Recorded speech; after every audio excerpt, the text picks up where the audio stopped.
নদী ঘূর্ণিঝড় আয়লা সিডর বিভিন্ন সংগ্রাম আর সম্ভাবনার গল্প নিয়ে গড়ে উঠেছিল বরগুনা জেলা। আর এই বরগুনা জেলার একটি গুরুত্বপূর্ণ উপজেলা হচ্ছে বরগুনার পাথরঘাটা উপজেলা।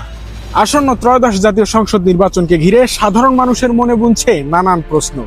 আর এই প্রশ্নের জট খুলতে আজ আমরা রয়েছি বরগুনার পাথরঘাটা উপজেলায়। শুনবো এখানকার সাধারণ মানুষের মনের কথা, জানবো তাদের ব্যথাগুলো। কি চায় তারা, কাকেই বা নির্বাচন করতে চায় আগামীর পাথরঘাটা গড়তে, আগামীর বরগুনা গড়তে। তো চলুন শুরু করা যাক।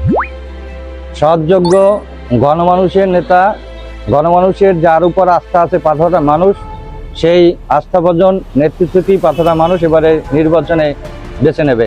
সৎ, যোগ্য, নির্ভীক ইসলামিক একজন শাসক চাই। অবশ্যই একজন সৎ এবং সাহসী, উন্নয়নের জন্য যার হাত প্রশস্ত, এই ধরনের একজন মানুষ।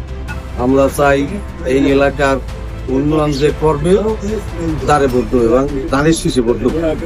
অবশ্যই আমরা ভালো, যাতে যারা দিয়ে উন্নয়নমূলক কাজ হবে এমন প্রার্থী আমরা চাই। যার দিয়ে মনে করেন এলাকার কাজ হবে, যারা আমাদের দুঃখ কষ্ট যারা বুঝবে, যাদের বিস্তারিত সবসময় তাকে পাওয়া যাবে কাছে, এরকমের প্রার্থী আমরা চাই। আমরা সৎযোগ্য ব্যক্তিকে বেছে নেব যাদের পাথরঘাটা গণমানুষের উন্নয়ন করার সক্ষমতা, অভিজ্ঞতা আছে। সৎযোগ্য, বিশ্বাসযোগ্য, আস্থাবান নেতৃত্বে সাধারণ মানুষ পাথরঘাটা খুঁজে নেবে।